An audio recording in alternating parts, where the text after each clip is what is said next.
ሰላም ውድ የቻናሌ ቤተሰቦች፣ ዛሬ ፊልም ሪያክት የምናደርግ ይሆናል። እስከ ቪዲዮአችን መጨረሻ አብራችሁን ሁኑ። ሰብስክራይብ ማድረግ አትርሱ። ጓደኞቼ ዛሬ የ2024ቱን ላይፍ አፍተር ፋይቲንግ የተሰኘውን ፊልም እንቃኛለን። ታሪኩ የሚጀምረው ውድድሮችን ትቶ በሰላማዊ ላይፍ አፍተር ፋይቲንግ ከፋይት በኋላ ያለ ህይወት ትርጉም መንገድ ህይወቱን የሚመራውን የቀድሞ የማርሻል አርት ሻምፒዮን በነበረው አሌክስ ነው። አሁን አሌክስ የራሱን አካዳሚ ያስተዳድራል። በስልጠናው ወቅት ጆኔ ጂጂትሱ የመሰለ ሰውዬ ስለ መከላከያ ቴክኒኮች ብቻ ሳይሆን ስለ ህይወት ጠቃሚ ትምህርቶችንም ያስተምራል። አንድ ቀን ዩሊ ወደሱ ትቀርብና 4 አዳዲስ ተማሪዎች መመዝገባቸውን ትነግረዋለች። በተጨማሪ አንድ ፕሮፌሽናል ቦክሰኛ ጽድት ያለ ቢዝነስ ነው ሳያቋርጥ እየደወለ ለውድድር እያስጨነቀ መሆኑን ትነግረዋለች። ጭራሽ አሌክስን ለማበሳጨት ኢንተርኔት ላይ ቪዲዮዎችን መልቀቅ ጀምሯል። አሌክስ ነቃተሊና ይሄ ማለት የንቃተሊናና የጆኒ ጂጂትሱ ታሪክ ነው። ስፖርቱን ያቆመው እሱን ለመግጠም በመፍራቱ እንደሆነና ከዚህ ፍልሚያ ለማምለጥ መሆኑን ይናገራል። አልፎ ተርፎም በሕዝብ ፊት ፈሪ እያለው ስሙን ለማጥፋት ይሞክራል።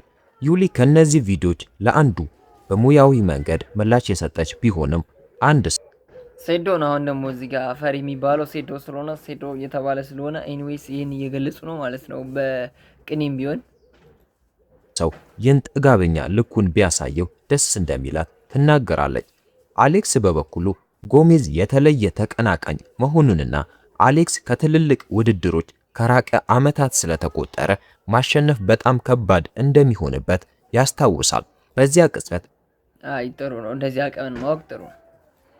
አንዲት ሴት ልጇን ለማስመዝገብ ወደ አካዳሚው ትመጣለች። የአሌክስን ደግነት የተረዳችው ሳማንታ የልጇን ስልጠና እየተከታተለች እሷም ለግል ስልጠና ለመመዝገብ ትወስናለች። ሊበላት ነው። ክፍል ውስጥ አሌክስ እሷ ፈጣን እንደሆነችና ለጀማሪ ከሚጠበቀው በላይ እንደምትችል ያስተውላል። በኋላ የሳማንታ የቀድሞ ባል የልጁን ክፍያ ለመክፈል ይመጣል። ሚስቱ ከስልጠና በኋላ ሲያያት በትዕቢት ይቀርባታል። የአሌክስንም መኖር ጨርሶ ይረሳል። መምህሩ ምን ያራተው ቤት አይደርስም እንደማስቁ ደሞ ፈታታል። ይህ የሙከራ ክፍል መሆኑንና በመጀመሪያው ጉብኝት ለወላጆች የሚሰጥ እድል እንደሆነ ይገልጻል። እሱም ከፈለገ መሳተፍ እንደሚችል ነገረው። ቪክቶር ምንም አያስፈልግም ብሎ መለሰ። ምንም እንኳን ለረጅም ጊዜ ባይለማመድም የተወሰነ ልምድ እንዳለው ይናገራል። አሌክስ የምዝገባ ቅጹን ሰጥቶት እንዲፈርም ጠየቀው። የልጁን እድገት በሚገባ ገባ አንተም ከዛ እርስ በርስ ታፋልማቸዋል አሌክስ የሚከታተልም አረጋገጠለት። በሚቀጥለው ቀን ከስልጠና በኋላ አሌክስ ሳማንታ ከሰዓት በኋላ ምን እቅድ እንዳላት ይጠይቃታል። እሷም ከልጇ አባት ጋር የተወሰነ ጊዜ እንደምታሳልፍ ትመልሳለች። ስትወጣ ግን ተመልሳ በምሽት አብረው እንዲወጡ ትጋብዘዋለች። እቺ ነገር እንደዚህ እየተባለ ነው ብዙ ነገር የሚጀመረው። በኋላም ሁለቱ በሬስቶራንት ይገናኛሉ። በእራቱ ወቅት አሌክስ በአከርካሪው ላይ 5 ቀዶ ጥገናዎችን እንዳደረገ እና አሁንም በአንዱ እግሩ ላይ የብረት ሳህን ተክሎ እንደሚዞር ይገልጻል። በመጨረሻ ፍልሚያው ጊዜ ክብሩን እንዳጣና በሐኪሞች ምክር ስራውን ለማቆም እንደወሰነ ይናገራል። ከዚያ እንጂ ከባድ ፋይተር ነው ማለት ነው ባይሰበር ጊዜ ጀምሮ አካዳሚው ዋና ቅድሚያ የሚሰጠው ጉዳይ ሆኗል። ሳማንታም ከቪክቶር ጋር ከ3 ዓመት በፊት እንደተለያዩ ነገር ግን እሱ አሁንም ትዳራቸው ማለቁን መቀበል እንዳልቻለ ትናገራለች። እሷ ወደፊት ለመራመድ ስትሞክር እሱ ግን አሁንም ባለፈው ጊዜ ውስጥ ተጣብቋል። በእራት ማብቂያ ላይ ቪክቶር ከሩቅ ሆኖ ሁለቱን ሲመለከት ይታያል። በሁኔታውም በግልጽ ተበሳጭቷል። እና ለምን አይበሳጭ እንዴ? የትኛውም ሰው እኮ የጣለውን ሰው ሲያነሱበት አይወድም። ግስቱም የልጁ ምዝገባ ለመሰረዝ ቆርጦ ከአካዳሚው ዘንድ ይደርሳል። ዩሊ ምክንያቱን ስትጠይቀው ሌላ ወንድ ወደ ሚስቱ ለመቅረብ ሲሞክር ማየት እንደማይፈልግ በቁጣ ይመልሳል። ይህን የሰማው አሌክስ ወደ እሱ ቀረበ። ቪክቶርም በቀጥታ ሰደበው።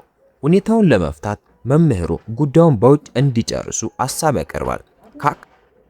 እጅ በእጅ ለምን አፈቱት? እንደዛ ይሻል። ውጭም እዛም መከራ ምናምን ከማየት እንደኔ አይደለ ጋይስ። ከአካዳሚ ውጭ አሌክስ ሁኔታውን ለማረጋጋት ሞከረ። ልጆች ከወላጆቻቸው ጋር በቅርቡ ስለሚመጡና ግርግር መፍጠር ስላልፈለገ በሌላ ጊዜ እንዲነጋገሩ ይጠይቃል። የተናደደው ቪክቶር ግን ጋርዱን አዘዘበት። ይሁን እንጂ አሌክስ ሰውየውን በቀላሉ ተቆጣጠረው። ግን አሁንም ለመታገል ይነሳል። ደግሞ እንደገና ተስፋ አይቆርጥም። እንዲህ ምንድነው ግን? ቆይ ጋይስ፣ ለምንድነው ሰዎች ስንባል ስንመታ ስነ ስርዓት ማን ይዘው? በቃ ተመታን እኮ አቅም የለንም። ድጋሚው ስንነሳ ይደግመናል። ስለዚህ ስነ ስርዓት እንያዝ። አይ ካላችሁ ደግሞ ትሰበራላችሁ። ይወድቃል። አሌክስ በመቆለፍ እንዳይንቀሳቀስ አደረገው። እንዲሁም ማናቸውንም በዚያ አካባቢ ማየት እንደማይፈልግ በግልጽ ነገራቸው። በዚያ ምሽት ሳማንታ በአሌክስ ቤት ትመጣለች። በተፈጠረውም ነገር በጣም ተረብሻለች። ህይወቷን እንድትመራ አይ ለዚችማ ቢጣላም ኖርማል ነው እንዴ? በጣም ነው የምታምረው። ማይፈቅድላት የቪክቶር አመለካከት እንደጨነቃት ነገረችው። አንድ ላይ ባይሆኑም እንኳ ሊያደርግ የሚችለውን ነገር በመፍራት እሱን ለፖሊስ ሪፖርት ለማድረግ እንደምትፈራ ትናገራለች። በጭንቀት መሃል አሌክስን አቀፈችው። ሁለቱም ተቃቀፉ። ጋይስ ይሄ ነገር ምንም ደስ እያለኝ አይደለም። ወደ ሌላ ነገር ለመቀየር እያሰቡ ተቀራረቡ። በሚቀጥለው ጠዋት ቡና እየጠጡ አሌክስ ለማንም ተናግሮት የማያውቀውን ነገር ለመናገር ወሰነ። ከመጨረሻው ፍልሚያው አንድ ሳምንት ቀደም ብሎ በቀዶ ጥገናው ምክንያት መውለድ እንደማይችል ሐኪሞች እንደነገሩት ይገልጻል። ያም ከባድ ነው። ይህ ማለት እኮ ትርቀዋለች እንደማለት ነው።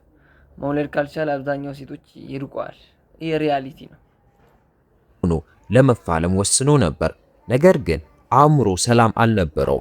የተሸነፈው በቀጥታ ምት ሳይሆን ተጋጣሚ እንዲያሸንፈው እድል ስለሰጠው ብቻ ነበር። የነበረውን ግንኙነት ለምን እንዲያሸንፍ እድል ስለሰጠው፣ ለምን ማሸነፍ እየቻልክ ለምን ለልጁ ሰጠው? ዋይ ማቆም ወሰኑ። እሷ ሁኔታውን ብትቀበለው እሷ ወጣት ስለነበረችና እናት መሆን ስለምትፈልግ ፍቅር መጀመሩ ልክ እንዳልሆነ ተሰማው። ጅምሩ ከባድ ቢሆንም በጊዜ ሂደት እሷ ህይወቷን ለመቀጠል ቻለች። ከተወሰነ ጊዜ በኋላ ሁለት አዳዲስ ተማሪዎች ወደ ጂሙ ይመጣሉ። ሁለቱም ጀለስ ኃይለኛ ፋይተር ትመስላለች። ፊቷ ምንም የቻይና ፊት ደስ አይልም። እድሜያቸው ከ30 በላይ ነው። አንደኛው ከልጅነቱ ጀምሮ እንዳልሰለጠነ ተናገረ። ነገር ግን የአሌክስን ትኩረት የሚስብ ነገር አለ። እንቅስቃሴያቸው የጀማሪ አይመስልም። ችግር አያችሁ፣ አልችልም። ኧረ እባክህ እድሜ ልክን ስፖርት ሰራ የነበርክ ሰውዬ አልችልም። እንቅስቃሴ አይደለም አረማመድ ያስታውቃል። ምንም ለመሸወድ እንዳትሞክሩ ጋይስ፣ እንደዚህ አይነት ሰዎች ካላችሁ። ፈጠር የሱ ተማሪዎች ጀማሪ መሆናቸውንና በስልጠና ወቅት ቀጥተኛ ምቶችን እንደማይፈቅድ በግልጽ ይነግራቸዋል። ምንም እንኳን ማስጠንቀቂያ ቢሰጣቸውም ሁለቱ አንዳንድ ተማሪዎችን ያቆስላሉ። በአንድ ምት ነው እንዲህ ዝግት ያደርጓቸው። ኢማጂን፣ ይሄ ከባድ ነው። አሌክስ በተረጋጋ ሁኔታ ቀርቦ እንዲወጡ ይጠይቃቸዋል። የአመለካከት ከማርሻል አርት መንፈስ ጋር እንደማይጣጣም ያስረዳቸዋል። ኢታን ይቅርታ ጠየቀ። ነገር ግን እዚያ የሚሰጠው ትምህርት ከወታደራዊ ማርሻል አርት ጋር እንደሚመሳሰል ያጉረመርማል። የአጥቂነት ስሜታቸውን ሲረዳ አሌክስ መውጣት እንዳለባቸው በድጋሚ ይናገራል። አይ ካላችሁ ደግሞ ተመታችሁ ተጎታችሁ ትወጣላችሁ። እረፉ፣ ከማስተር ጋር ተሳፈጡ። ይሁን እንጂ ሊወጡ ሲሉ ሌላኛው ሰው በድንገት ያጠቃዋል። አሌክስ መቀጠል እንደማይፈልግ ተናገረ። እነሱ ግን ለመውጣት ፈቃደኛ አይደሉም። አሌክስ አንዱን በቴክኒክ ከያዘው በኋላ ሁለተኛው ጣልቃ ለመግባት ሞከረ። ነገር ግን አንዱ ተማሪ በጊዜ አስቆመው። አሌክስ ተማሪው እንዲርቅ ይነግረዋል። ሁለቱ ሊጋጠሙ ኧረ ይሄ ነገር ምን ነው እንዴ? ጦርነት መሰለኩ። ተልከውን የመጡት ማለት ነው እኮ። መሃል ላይ ቆሙ። ነገር ግን ፖሊስ ሲመጣ ነገሩ ተቋረጠ። በዚያው ቀን ከሰዓት በኋላ የዩሊ ልጅና ጓደኛዋ አይስክሪም ለመግዛት አሌክስን ገንዘብ ይጠይቁታል። ይሄ ሁላ ለሴት ብሎ ነው ጋይስ የሚፈሳፈሰው፣ አይታችኋል? እሱም ለሁለቱም ይሰጣቸዋል። ይሁን እንጂ ወደ ጂሙ ሲመለሱ የሆነ መኪና አቅራቢያቸው ነበረ። ጭንብል የለበሱ ሰዎችም ወርደው ልጆቹን አስገቧቸው። ጊዜው እያለፈ ሲሄድ ዩሊ መጨነቅ ትጀምራለች እና ልጆቹን አይቶ እንደሆነ አሌክስን ትጠይቀዋለች። እሱም ከእሷ ጋር ያሉ መስሎት እንደነበር ይመልስላታል። ኖ ዌይ አጋጣሚውን ተጠቅመው ወሰዷቸው። ትሽ ከግቢው በስተጀርባ ያለው መውጫ ሲፈትሽ አይስክሬሙን መሬት ላይ ያገኘዋል። ምን እንደተፈጠረ ተረዳ። ወዲያውኑ ለፖሊስ ደወለ። ፖሊሶች ሲመጡ ስለ ሴኩሪቲ ካሜራዎች ይጠይቃሉ። ነገር ግን አንዳቸውም የውጭውን አካባቢ አይሸፍኑም። ፖሊሶቹ ይሄ እኮ ግልጽ እኮ ነው። አንድ ጥላት ነው ያለ አይደለ? ምንም እኮ ፖሊስ ጋር መሄድ አይጠበቅብህም። እዛ ጥላት ጋር ስትሄድ ታገኘዋለህ። በቃ መፍትሄው። በኋላ አሌክስ ዩሊን ለማረጋጋት ሞከረ። ፖሊሶች ምርመራውን እንደሚቀጥሉ በመንገር እንድታርፍ ይጠይቃታል። ዩሊ ልጆቹን እስክታገኝ ድረስ እንደማታርፍ ትናገራለች። ራሷን መቆጣጠር አቅቷት ማልቀስ ስትጀምር አሌክስ ያቅፋታል። ሊያጽናናትም ይሞክራል። ስለ ልጆቹ ምንም መረጃ ሳይገኝ አንድ ሳምንት አለፈ። ዩሊ አሌክስ መረጃ ፍለጋ በቀጥታ ወደ ፖሊስ ጣቢያ በመሄድ ላደረገው ጥረት አመሰገነችው። ለባሏ ስለተፈጠረው ነገር ለመንገር ብትሞክርም ግን እንዳልቻለች ነገረችው። እሱ በባህር ኃይል ስልጠና ላይ ስለሆነ ስልክ መጠቀም አይችልም። በማንኛውም ጊዜ ግን ሊመለስ ይችላል። እሷ ግን ይህንን ከባድ ዜና እንዴት እንደምትነግረው አታውቅም። ልጆቹ ወይ ከባድ ዜና ምን ማለት ነው እንዴ? የእሷም ልጅ አይደለች እንዴ? እንደዚህ ይባላል እንዴ ጋይስ? ምን አንድ ሳምንት ሆኗቸዋል።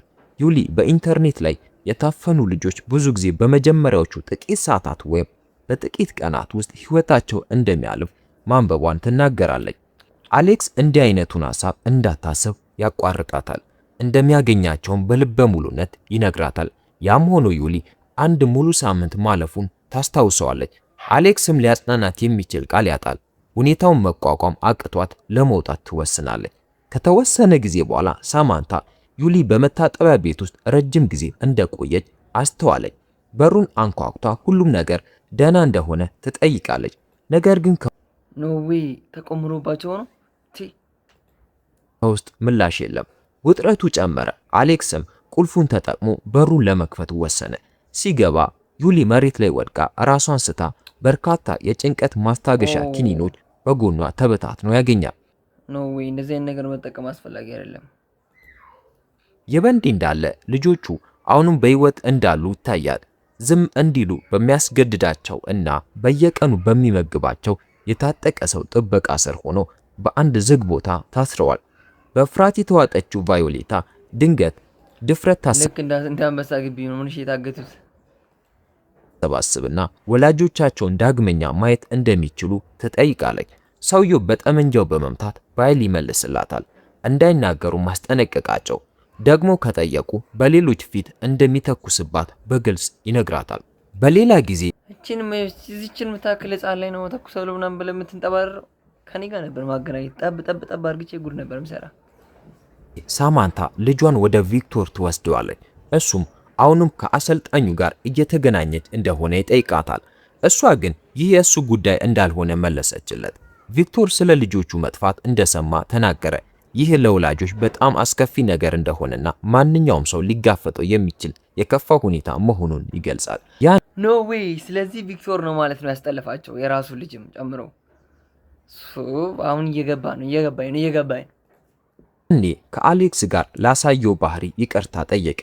በተጨማሪ በፍለጋው ረገድ ሊረዳ የሚችል ከሆነ አስፈላጊውን ሁሉ በማድረግ ዝግጁ መሆኑን ይናገራል።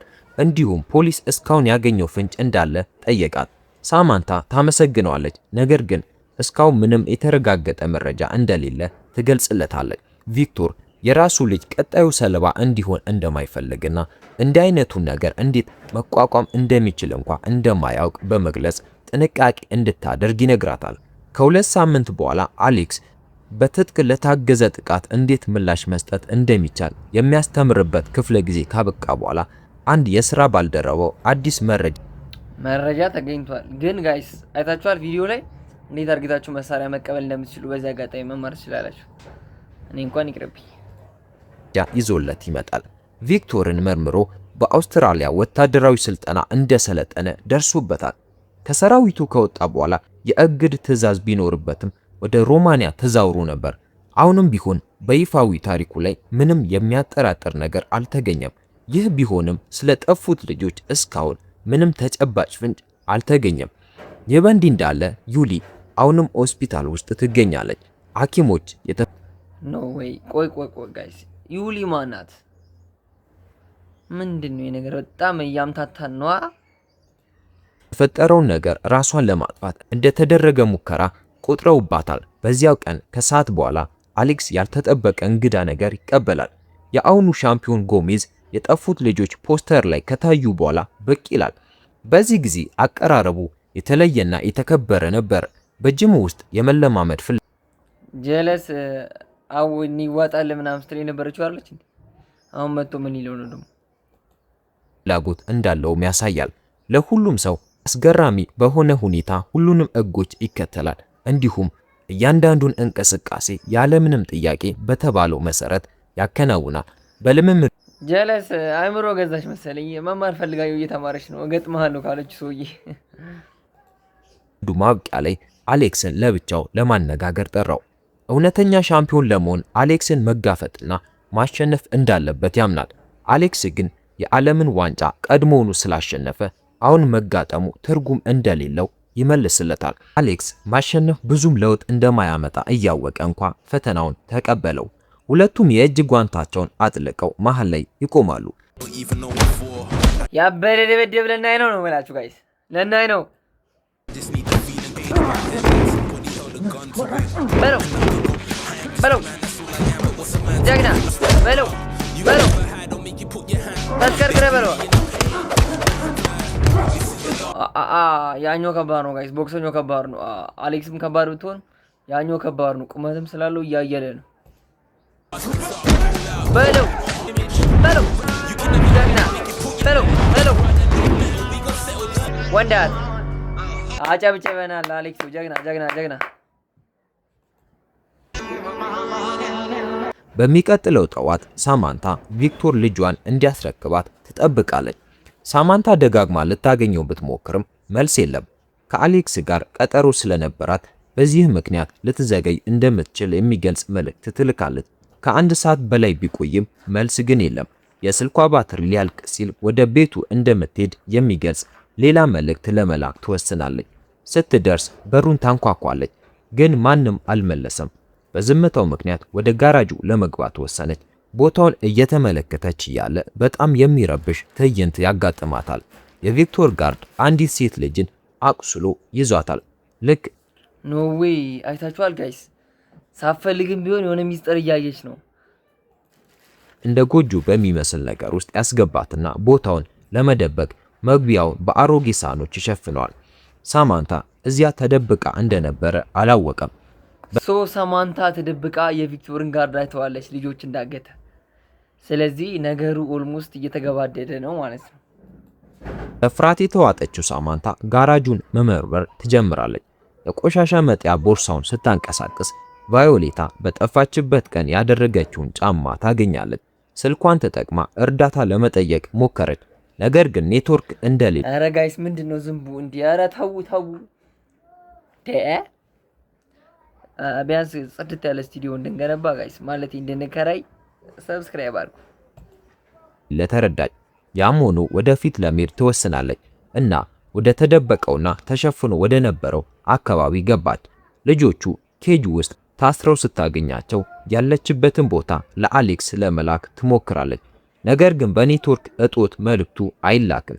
በዚያ ቅጽበት ሰውየው መጣ። ስትፈዝሷ ሰውየው መጣ። ኔትወርኩም እምቢ አለ። ሲያስጠላ። ሰውየው በድንገት ደርሶ ጭንቅላቷን ይመታታል። እሷም ራሷን ትስታለች። ስትነቃ ሳማንታ እሷም አንደኛው ኬጅ ውስጥ መግባቷን ትረዳለች። ስልኩ ሙሉ በሙሉ ከመጥፋቱ ጥቂት ሰከንዶች ቀደም ብሎ ኔትወርክ ለጥቂት ጊዜ ይመጣል። ይህም መልእክቱ በመጨረሻ እንዲላክ አደረገው። አሌክስ ያምራል። ለአሌክሱ ደርሶታል ስለሚቻል ያለችበት ቦታ እንደደረሰው ጊዜ አላባከነም። ከፍተኛ ፍጥነት ወደ ቦታው ይሄዳል። ሳማንታ በድጋሚ ስትነቃ ከቪክቶር ጋር ፊት ለፊት ትገናኛለች። ቪክቶር የመላጣ ልጅ ልጇን ቴሪ ፊቱ ራሱ ያስፈራል። እናቱ አይደበርም ጋይስ ለመፈለግ እንደመጣች ትገልጻለች። እሱ ግን ሸቀጦቹን ለመሸጥ ከሮማንያ ከመጣ ሰው ጋር በንግድ ላይ እንደነበረ ይነግራታል። በዚህ ምክንያት ለቀናት እንዳልተኛ አምኖ ሳማንታ በስራው ውስጥ ጣልቃ በመግባቷም መገረሙን ይገልጻል። በተስፋ መቁረጥ ውስጥ ሆና ልጇን ትጠይቃለች። ቪክቶር ከእንግዲህ መጨነቅ እንደሌለባት ምክንያቱም ዳግመኛ እንደማታየው ይነግራታል። ወሬ ነው የሚያወራኝ ሰውዬ አይታችኋላ? ድንጋይ የሆነ ሰው መጨነቅ የለብሽም ብሎ ዳግመኛ አታዩም። የአስተሳሰብ ቆማጣ አለ ሞጣ ነው እንዲ ያለው ብቻ እንደዛ አለ። ለማንኛውም ሰብስክራይብ እያደረጋችሁ በመቀጠልም ይበልጥ የሚረብሽ ነገር ይገለጣል። እሱ ሁል ጊዜ የሚፈልገው እሷን እንጂ ልጁን እንዳልነበረ ይናገራል። ልጁን መንከባከብ ከሳማንታ ጋር ግንኙነት ለመቀጠል የተጠቀመበት መንገድ ብቻ ነበረ። አረ በጥፊ ጣላት። ይኸው ማሰብ አይችልም አላልኩ? ወይኔ ሆኖ ነገር ማመን ሲያቅታት መቼ እንዲህ ያለ ጨካኝ ሰው እንደሆነ ትጠይቀዋለች። ቪክቶር ሁል ጊዜም እንዲህ እንደነበረ ይመልስላታል። ከዚያ በኋላ ቪክቶር ምስጥር አንተ ወይ ወንድ አሰዳቢ የማይረባ ከተላትና ጭንቅላቷን ባል ይመታታል። ይህም ሳማንታ በድጋሚ ራሷን እንድትስት አደረጋት።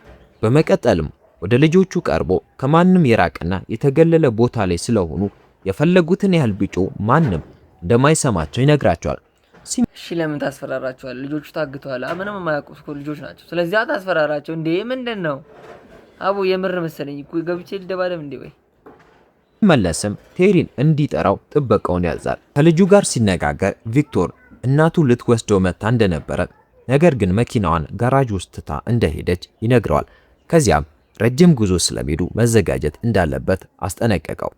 አሌክስ አድራሻው ላይ በደረሰበት ቅጽበት ቪክቶር በሳማንታ መኪና ከቴሪ ጋር ሲወጣ ያየዋል። ስለሚቻል ቦክሰኛው በጣላ አባቴ ጥንቃቄ ከመንቀሳቀስ ይልቅ ወደ በሩ ሄዶ ስሟን ጮክ ብሎ መጥራት ይጀምራል። እንደ አጋጣሚ ሆኖ ቦታውን የመጠበቅ ኃላፊነት ያለበት ሰው ሙዚቃ እየሰማ ነበረ። የአሌክስን ድምጽ ሲሰሙ ልጆቹ በሩን መምታት ይጀምራሉ። አሌክስ ድምጾችን ይሰማል፣ ነገር ግን ከየት እንደሚመጡ ገና መለየት አልቻለም። ግን መብራት ይዟል። ስለዚህ ከኋላ ሊመጡብ ይችላሉ። አረ ይህ ነገር ምን ነው? ስክሪፕት ስለሆነ ነው እንጂማ በአካል ቢሆን እኔ እበልጣችኋለሁ። ቦታውን ሲፈልግ ሌሎች ባዶ ክፍሎችና በውስጣቸው የውስጥ ሱሪዎች ያሉበትን ሌላ ቦታ ያገኛል።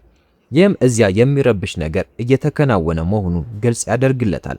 ሳማንታ ራሷን እስክታውቅ ድረስ ስሟን መጥራቱን ይቀጥላል። ስቲል ሳማንታ ራሷን ስለሳተች እንጂ በጣም የፈጠረ ነበር የሚያገኛቸው። በዚህ ጊዜ ሳማንታና ቫዮሌታ ያላቸውን ድምፅ አውጥተው መጮህ ይጀምራሉ። በዚህ ጊዜ አሌክስ በመጨረሻ መደበቂያውን አገኘ። የብረት ቧንቧ በመጠቀም ሰንሰለቱን ሰብሮ በሩን በኃይል ይከፍታል። ልክ እንደገባ ጀግና ስለሚቻል ሳማንታ መጀመሪያ ልጆቹን እንዲፈታ ትማጸነዋለች።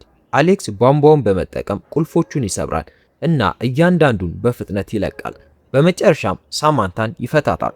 ብዙም ሳይቆይ አንደኛዋ ልጅ አሁንም ታስራ እንደነበረችና ብቻዋን ለመነሳት በጣም ደክማ እንደነበር አስተውሎ አቅፎ ያነሳታል።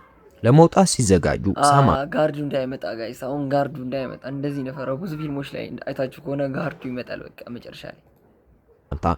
ቪክቶር እጅግ በጣም አደገኛ መሆኑን ትነግረዋለች። ወደ ሮማንያ ሊወስዳቸውም እንዳሰበ ነገረችው። ቫዮሌታ ጨምራ ልጆቹን የመመገብ ኃላፊነት ያለበት ሰው የታጠቀና በጣም ጨካኝ መሆኑን ትገልጻለች። ጄኒን ገፍቶ ጭንቅላቷን በኃይል እንዲመታ እንዳደረጋትም ትናገራለች። ሕፃን ልጅ መቶ ራሱን ያስጣል። ድንጋይ ነው ሲያስጠላ። ወንድ አሰዳቢ። ወዲያውኑ ወደ ሆስፒታል ሊወስዷት እንደሚገባ ተረዱ። ቦታውን ሲለቁ ሳማንታ ስትመጣ ቁልፉ የተሰካበት መኪና ማየቷን አስታወሰች። ልጆቹ ወደ መኪናው ሲገቡ ሰውየው ራሱን አውቆ ከእንቅልፉ ይነቃል። ማምለጣቸውን ሲረዳ ሽጉጡን ይዞ ተከተላቸው። ጅብ ካለ በውሻ ጮኸ፣ ስጋ ለበሬ ነው ማን ስለሚቻል አዴ። ነገር ግን ሊደርስባቸውም አልቻለም። ቪክቶር ዜናው ደረሰው እና በቁጣ ለሳማንታ የዛቻ ስልክ ይደውላል። አሌክስ ስልኩን እንዳታነሳ ነገራት። ፖሊስ ጣቢያ ሲደርሱ ጥሪውን መከታተል እንደሚችሉ ይገልጻል። ነገር ግን ስለ ልጇ የተጨነቀችው ሳማንታ ስልኩ ዳግመኛ ሲደወል ለማንሳት ትወስናለች። ቪክቶር ከጂም የመጡትን 2 ልጆች መያዝ እንደምትችል ነገር ግን ሌሎቹ 4ቱ እንዲመለሱ ይጠይቃል። በራሱ ልጅ አስፈራርቶ አረ ምንድነው? ምን አይነት ሰው ነው? በራሱ ልጅ አስፈራርቶ ሴትዮዋን ሌላ ልጅ ሊቀበል ይሄ ልጅ ነጋዴ ነው ማለት ነው። ይሄ ሲጀመር በተፈጥሮ ራሱ ልጅ ነጋዴ ነው፣ ያስታውቃል ሰውዬው ፊቱ። ይሁን ፖሊስ ጣልቃ መግባት እንደሌለበት ቴሪ የሚመለስላት ያኔ ብቻ እንደሆነ በግልጽ ይናገራል። ሳማንታ ከእንግዲህ ምንም ሊያደርግ እንደማይችልና ፖሊስ ጣቢያ ለመድረስ ጥቂት ደቂቃዎች ብቻ እንደቀራቸው መለሰችለት። በቁጣ የተሞላው ቪክቶር ቢላዋ አንስቶ የልጁን አንዱን ጣት ይቆርጣል። ልጆቹ ወደ እንዴ ምንድን ነው የራሱ ልጅ እጅ ቁርጥ? ኢማጂኔሽን። ይህንን ካልገደልክ አሌክስ አንተ እኔ ራሱ ይቅራል፣ ቤተሰቦች ራሱ ይቅር እንዳትሉት። ፖሊስ ከተወሰዱ ምንም እስከማይቀር ድረስ በየቀኑ የቴሪን የሰውነት ክፍል እየቆረጠ እንደሚልክ ያስጠነቅቃል። አሌክስ ወዲያውኑ ጣልቃ በመግባት እሱ የሚፈልገውን ሁሉ እንደሚያደርግ ይነግረዋል። ነገር ግን ልጁን እንዳይጎዳው ይማጸነዋል። በጅም ለመገናኘት ተስማሙ። ቪክቶርም ምንም አይነት የፖሊስ መኖር ወይም ያልተለመደ ነገር ካስተዋለ ቴሪን እስከ መጨረሻው እንደሚያሰቃየው በግልጽ ይነግረዋል። ብዙም ሳይቆይ ቪክቶር ከሰዎቹ ጋር ደረሰ። የህንጻው መብራት አቋርጦ የአደጋ ጊዜ መብራቶች ብቻ እንዲበሩ አደረገ። ከዚያም ለሳማንታ ይደውልና ሰዎቹ ጂሙን እንደሚወሩ ያሳውቃታል። ቴሪን እንዲመልስላቸው ከፈለጉ ልጇን ለመቀበል አባትየው አግቶት ምናምን። ኧረ በኢየሱስ ምን አይነት ነው ግን? ልጆቹን አሳልፈው መስጠት ይኖርባቸዋል። አሌክስ መጀመሪያ ልጁ ማየት እንደሚፈልጉ ካልሆነ ግን ምንም አይነት ስምምነት እንደማይኖር ይመልሳል። የተናደደው ቪክቶር አሌክስን ከሰደበው በኋላ ስልኩን ይዘጋዋል። ወረራው ከመጀመሩ በፊት ቪክቶር ግልጽ ትዕዛዝ ሰጠ። አይ ቪክቶር፣ እኔ እናንተ ብንገናኝ እሰርብሃለሁ። አስዌር አንድ ቀን ደግሞ እመጣልሃለሁ። አሌክስን ራሱ በግል መግደል ስለሚፈልግ በህይወት እንዲያመጡት ያዛል። በካሜራ እንዳይታወቁ ሁሉም ሰው ጭንብል እንዲያደርጉ ይወስናል። ቪክቶር ልጆቹ ላይ ጉዳት እንዲደርስ ስለማይፈልግ ሚላን ብቻ ታጥቆ እንዲገባ አደረገ። በእሱ እይታ አሌክስ ተራ የካራቴ መምህር ብቻ ስለሆነ ይህን ማድረግ ከባድ አይሆንም እና የካራቴ መምህር ቢሆንም እንኳን ካራቴ ይችላል ማለት ነው። ቹንጉ ቺንግማንጋ ይችላል ማለት ነው። ስለዚህ መፍራት አለባችሁ። ምንድን ነው? ሰዎቹ ተከፋፍለው በተለያዩ በሮች ገቡ። አሌክስ ልጆቹን በአንድ ክፍል ውስጥ ይደብቃል። ወራሪዎቹን ለመጋፈጥ ተዘጋጀ። የመጀመሪያዎቹን በድንገት ያጠቃቸዋል። በለው ጀግና ስለሚቻል ወንዳታ አፈጣጥንበት በለው የነን ቡድን ካሸነፈ በኋላ ሌሎች ሁለት ሰዎች በዝረራ በኖካውት ጋይስ በኖካውት ባይዚ የተሽከረከሩ ምት 540 ይባላል ካላወቃችሁ። በፎቅ በኩል እየገቡ መሆኑን ተረዳ። ደረጃውን ሲወጣ አንደኛው በቢላዋ ሊያጠቃው ሞከረ። ነገር ግን አሌክስ አምልጦ ትክክለኛ የመልሶ ማጥቃት እርምጃ ይወስዳል። ከደረጃው ላይ በአንድ ምት እንዲዝግት ነው ያደረገው። መሬት ይቻላል። በዝምታ በመከተል ሚላንን በድንገት አገኘው። በመታገል ላይ እያሉ ጥይት ተተኩሶ ሌላውን ሰው ያነቃቃል። አሌክስ አጋጣሚውን በመጠቀም መሳሪያ ያስፈተዋል። ከዚያም በጉልበቱ ጭንቅላቱ ላይ ደጋግሞ በመምታት ራሱን እስኪስት ድረስ ባይል ያጠቀዋል። የሳማንታ ከደረጃው ላይ ተዛጓለ ጥሏል። ወንዳታ ጩኸት ሲሰማ ወደ ኋላ ሮጠ። ከሰዎቹ አንዱ እንዳይገባ በሩን ይዞ ሲከላከል ከጀርባው ጥቃት ይሰነዝርበታል። ሊታነቅም ይደርሳል። አሌክስ በፍጥነት ምላሽ በመስጠት የጥቃቱን እግር በበሩ እጀታ ይመታዋል። ከእጁም ያመልጣል። ከዚያ በኋላ አሁን ሽጉጡን ትይዛለህ። የባህር ኃይል ነበርክ፣ መተኮስ አይከብድህም። ግንባር አለቀ፣ ጨረስክ። ምንም ድምፅ ምናምን አትፈልግም። ሽጉጡን አንስቶ ሳማንታ በሩን እንድትከፍት ይጠይቃታል። ሽጉጡን ይሰጣትና ማንም ሊገባ ቢሞክር ያለምንም ማመንታት እንድትተኩስ ይነግራታል። እንዲሁም በማንኛውም ሁኔታ ከዚያ መውጣት እንደሌለባትና ለሁሉም ነገር ዝግጁ መሆን እንዳለባት ያስጠነቅቃል። አሌክስ አሁንም በመረበሽ እጆቹን ያሻሻል። በዚህ መሳሪያውን ይዘህ ብትሄድ አይሻልም? እንዴ ለሷ ከምሰጣት እሷ አሁን ደንግጣ ምናምን ልጥለው ትችላለች። ቢመጡ እንኳን አንተው ትሻል ነበር። ኤኒዌይስ እያየነው ነው ጋይስ። እስካሁን ሰብስክራይብ ካላደረጋችሁ ሰብስክራይብ አድርጉ። ኮፒራይት እንዳይዝብኝ ነው እንደዚያ ፖዝ ማድረግ። ኤኒዌይስ ከኮፒራይት አመልጠን እናንተ ጋር ከደረስን ጀግኖች ነን ማለት ነው። ስለዚህ ሰብስክራይብ እና ላይክ ይገባናል። ጊዜ አንድ ሰው ከበሮቹ በአንዱ በኩል በአይን ለመግባት ሲሞክር ይሰማል። ባልተጠበቀ ሁኔታ ሚላን ተመልሶ መጣ። በአካላዊ ብልጫው በመተማመን አሌክስን ሚላን እንዲህ ብሎ አባቴ ወፍ ነው ማለት ቦክሱ አይደርስበትም ነው ማለት በጣም ግብዳም ስለሆነ አሌክስ እያፈጣጠነችው ነው፣ ግን ምንም የሚፈጠር ነገር የለም። እስኪ እናያለን። ለፍልሚያ ይጋብዘዋል። ሌሎች ሰዎችም ቦታውን ይወሩታል። ያለምንም ማመንታት ይገጥማቸዋል። ደጋግመው ቢወድቁም አንዳንዶቹ አሁንም ተነስተው ለመፋለም ይሞክራሉ። ቀደም ያልኩት ነገር አንዴ የተመታችሁ ተዘራችሁ ድጋሜ ከተነሳችሁ ድጋሜም ስለምትመቱ ራሳችሁን ከጉዳት ጠብቁ። አቅማችሁን ወቁ። አልችልም አይደለ? ስለዚህ ትመታኛለህ፣ ስነ ስርዓት ይዤ መሄድ። ድጋሜ አሻፈረኝ ካልኩ ትሰብረኛለህ። ስለዚህ ስነ ስርዓት ኦኬ። ሆነ እንጂ አሁን አሌክስ ሁኔታውን ለመቆጣጠር እየሞከረ ነው። ምቶቹም ከጊዜ ወደ ጊዜ ጨካኝ እየሆኑ ይመጣሉ። ቴክኒኮቹ ጠላትን ማስቆም ብቻ ሳይሆን በጭካኔ ማጥፋት ሆነዋል። ከአንደኛ እና ባሰበት ኩዴ ጋር ሲጋፈጥ ሚላን በድጋሚ በቅ ብሎ በከባድ ምቶች ያጠቃዋል። ሚላን የሚባለው ሰውዬ ምን አይፈተውም እንዴ? ተስፋ አይቆርጥም? ዋው ገደል በለው። ኖ ዌይ ጩቤ ያነሳ ሊከትበው ነው። ዋው ብሎክ ጣምዘህ ትጥለዋለህ። ወንዳታ የጂጂትሱ ልጅ ማንንም አንሰማም። አሌክስ አይመች።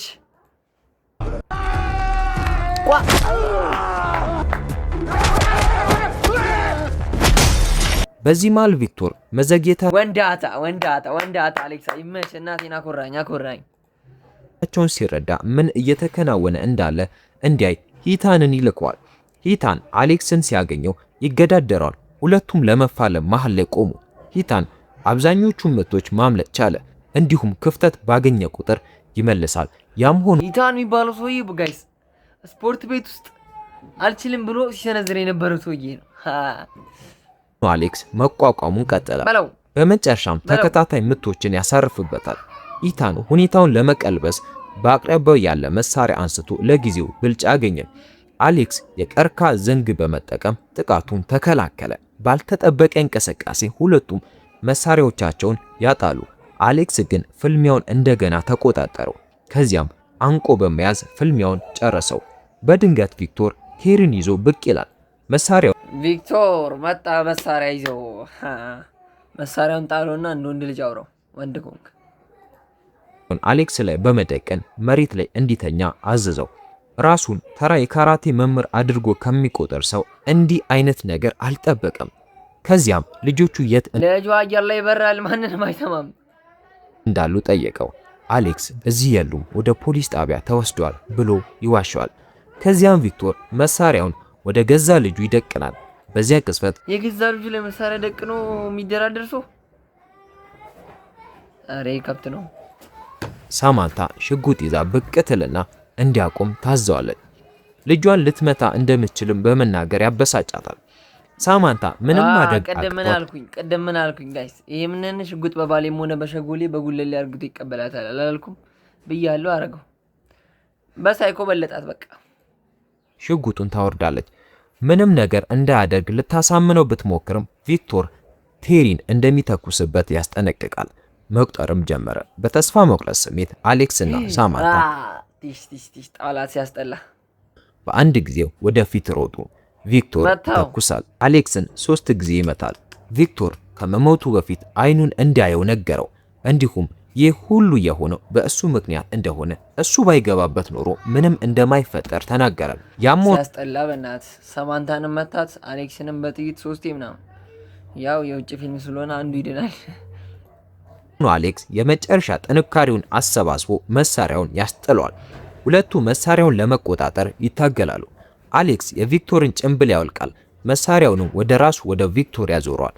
በዚህም ቪክቶር በገዛ እጁ ይተኩሳል። ወንዳታ የቻላለ እንደዚህ ነው።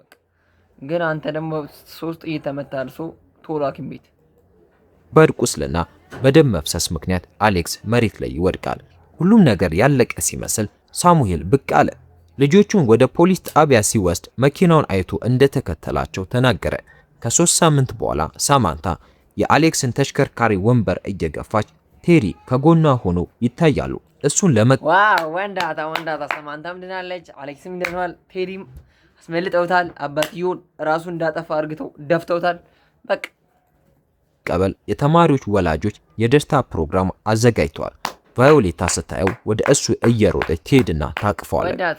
ከዚያም ዩሊ አዲስ ከተመለሰው ባሏ ጋር ትቀርባለች። ላደረገው ነገር ሁሉ በድጋሚ አመሰገነችው። አሌክስ ግን እዚያ ያሉትን ሁሉ እንደ ቤተሰቡ እንደሚያያቸው በመግለጽ ምስጋና እንደማይፈልግ ይመልሳል። የታሪኩ ትክክለኛ ስፖርት አስተማሪ ማለት ይህ ነው። ይህን የሚተካው ማን ነው? ጆኒ ጂጂትሱ ነው። ትችላለህ። ትምህርት እንደሚያሳየን እውነተኛ ጥንካሬ መፋለም መቻል ብቻ ሳይሆን በፍርሃትና በመስዋዕትነት ውስጥ ቢሆን የምንወዳቸውን ሰዎች ለመጠበቅ ያለን ድፍረት ነው። ወንዳታ ታሪኩ ላቀረበ ልጅ ምስጋና እየተገባን ላይፍ አፍተር ዘ ፋይት ከሚለው ፊልም ላይ ሪያክት ያደረግንበት ቪዲዮ ይሄ ነው። ሰብስክራይብ እያደረጋችሁ ይቸማችሁ።